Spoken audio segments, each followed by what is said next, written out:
How to add a banner image in Squarespace. To do that, you first need to head over right here into your Squarespace website and proceed to click onto this edit option into the page that you wish to edit. I'll edit my homepage right here. So once you have clicked on edit, you should be able to access the Squarespace editor from this. So the next thing we can do is you just need to hover to the specific section that we want to add the banner. So for example, let's add it on some options that we have right here. Like for example, let's add it into this part.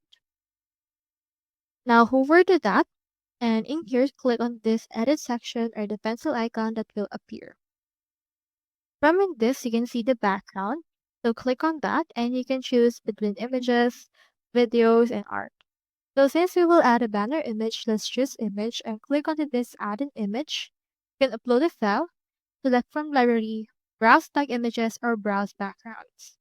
I'll just enter the stock backgrounds available, and then after that, let's input that right here. Click on Add Image, and after that, this will be added into this particular background that we have. As you can see, it already reflected, and now you can use it as it is. So that's how you add banner image in Squarespace. Hope you helped.